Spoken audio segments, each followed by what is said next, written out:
The experience of divine wisdom is your sacred right. Divine wisdom is what guides you along a spiritual path. It is this inner knowing that helps you to witness yourself as infinitely more abundant, loving, incredible. It is your inner wisdom that guides you to live your highest potential and to experience all that you are, even as you continue to expand and seek more. In each episode of the Wisdom Podcast, you will hear what insights, offerings, and truth have helped others conquer their fears, be resilient, live empowered and happy. You may hear your own story in some of the stories of my clients as they have healed themselves, become in control of their life, and as they have reclaimed their authentic power. Seeking a deeper understanding and meaning of life awakens us to discover our purpose and to witness the infinite beauty and joy that is so abundant. All of us are on a sacred path. When we awaken to this, we easily access the guidance of our inner wisdom, and we see the beauty of life unfolding in perfect ways to help us manifest all of what we want. I hope that each episode of this podcast can offer something relevant and timely for you, and that the sacred path that you are on is one that you choose deliberately, based on the inspired wisdom of your inner truth, as you live a beautiful and love-filled life. There are not only single moments that you awaken to. You live awake and aware as you live of the present moment. We are highly evolved beings, right? Our minds are in constant motion, always thinking, analyzing, problem-solving, visioning, contemplating. But here is the secret. We have the free will choice to do both. To live in the world inside our mind, much like living in the Matrix.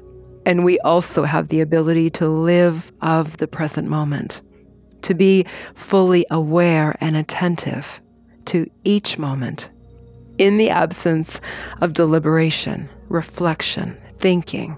And yet we can go back and forth between these two worlds as often as we like.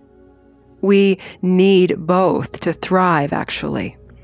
This is why mindfulness practice and meditation are so helpful. We are reteaching ourselves how to be present, much like we did so easily as a child. So in today's brave new world, we are surrounded by the ability to choose with awareness, with living awake to our experiences and to what it means to choose consciously, mindfully, and deliberate. Because living awake is also the precursor for living in your truth. We are rediscovering what it means to direct the course of our life, to no longer live on automatic pilot, doing what we were told we should do by others who were also told this.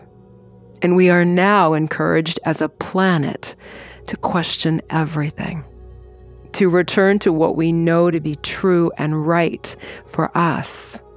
And we can apply this awakened state of being to how we will live the rest of our life.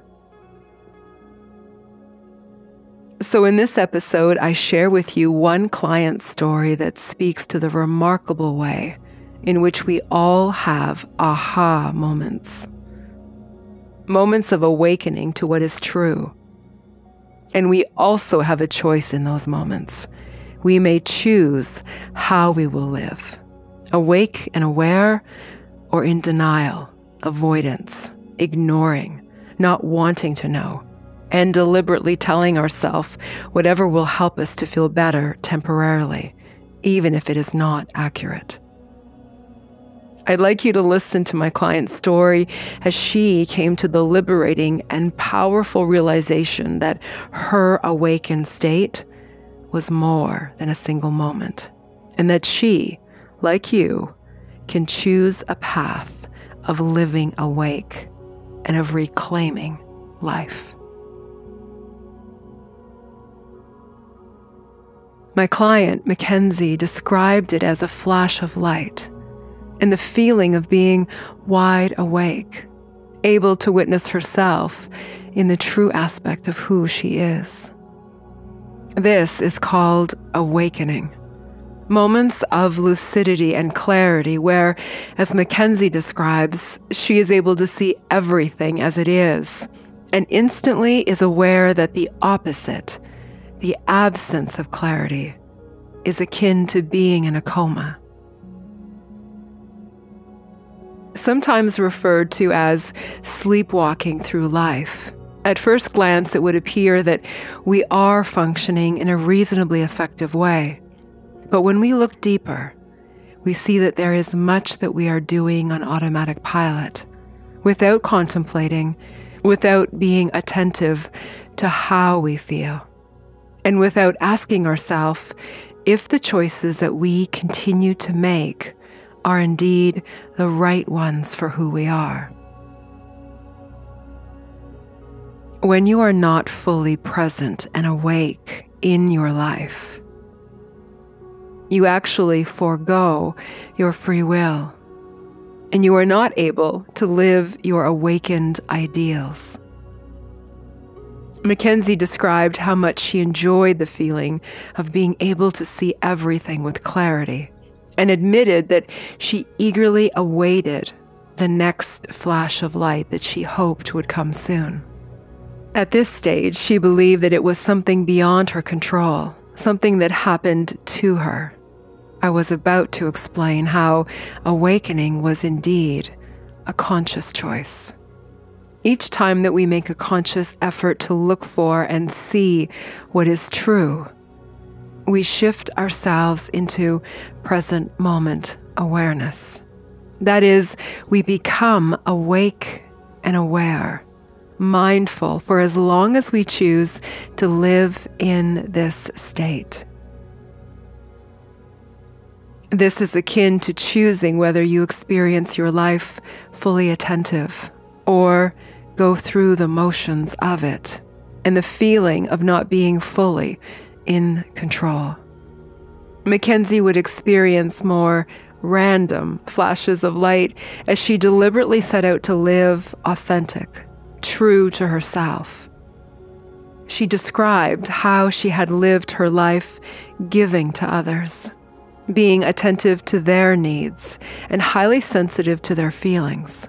All of this in the absence of attending to herself and giving to herself what she needed. In our recent work together, Mackenzie would describe a moment of pure awareness, of how she spoke aloud to herself in the mirror, a pep talk, encouraging words, reassurance for the inner child who almost backed out of going for a swim in the pool because of her worry about how others may judge her. It would have been too easy for her to back out and not do this, except that her journey now consisted of being the observer, of paying attention to how she felt, and to probe deeper for answers that would explain her feelings, and to acknowledge what path she would have previously taken, to quiet, stifle, recoil, to hold herself back because this was a long-standing pattern that she made habitual, even while it did not serve her authentic self.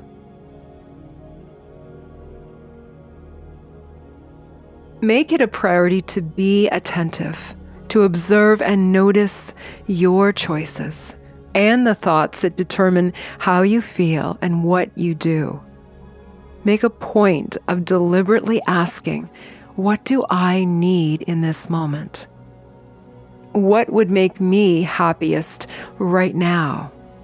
And what do I know would be best for me? These questions bring you instantly into the present moment, where you have the ability to choose, to be in control, to highlight a new and clearly defined path that you may then live with growing confidence. Choose the next moment and live in the experience of it fully, present and awake. Acknowledge your conscious choices. What do they mean to you? How do your choices allow you to feel? When you stop the automatic process that you have been living, and this may mean a stopping of elements of your life, such as a job that has been so demanding of your waking moments that you have felt as though the experience of it has been much like a monotonous hamster wheel, that you have lived without even realizing that it was what you have done for so long. Or a relationship in which you now see that you became lost in, losing yourself in the ideal of something that you were not really living. Rather, you were existing in the fantasy of what you told yourself it was, even when there was evidence all around you that spoke to the opposite of this. When you begin to ask questions of your inner nature, your highest self, and then to listen and acknowledge the answers that come, with some patience, you will likely also experience a flash of light, an aha moment, something similar to what Mackenzie described, that marks your awakened state and the freedom to choose how you will now live your life. This gateway into truth is completely yours to decide. You may not approve of everything that you see with eyes wide open. Perhaps like Mackenzie and others who go through a myriad of emotions, including sadness and regret for living so much of their life in a habitual way that rarely honored their own needs and desires, you may feel remorse or self-loathing for what you are now discovering. Please do not remain long in this state.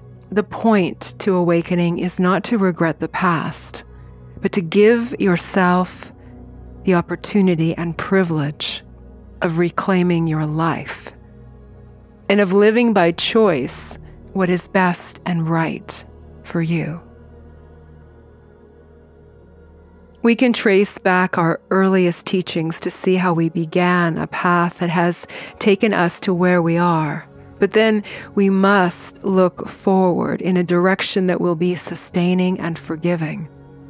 As I explained to Mackenzie, her newfound awareness and her desire to begin living authentic may mean greater challenges in her closest relationships, places where others have become reliant on her endlessly giving nature and would not be happy with a change.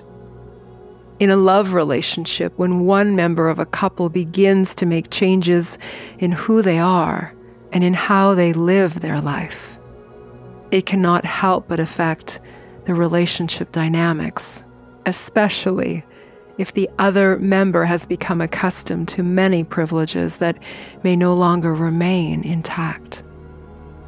For Mackenzie and many other clients who have begun living in the light of heightened awareness, it has become the most liberating experience.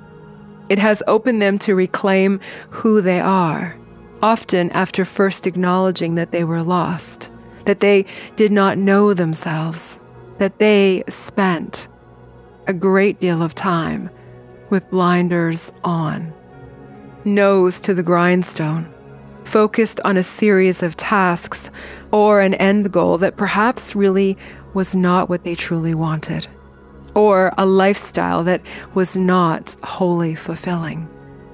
The purpose is not to deliberate the past, but to be clear about the different way in which you will live life going forward, including reveling in the joy of giving unto yourself, since this is how you thrive.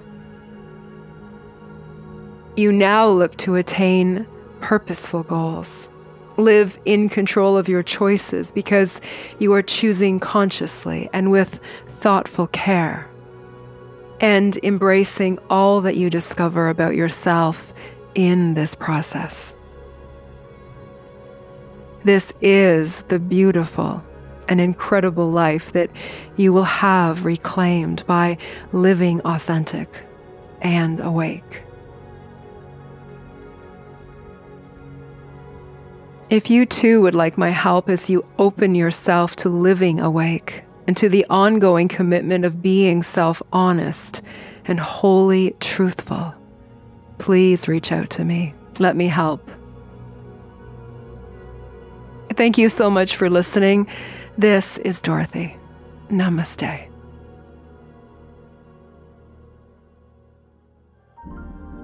Thank you so much for joining me in this episode of the Wisdom Podcast. To hear more, please check out the other episodes here, and then join me at dorothyratusny.com, where you can share your questions and feedback from this or any episode with me, and where you'll also find the Wisdom blog, the inspiration for this podcast, the latest online courses that I teach, my YouTube videos, an extensive library of free guided meditations for you to experience and enjoy, plus other special offerings of love.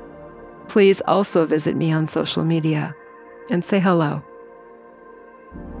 Allow yourself to go within, to access your inner wisdom, and to live this. Awaken your authentic power, live your truth, and be love. This is Dorothy. Namaste.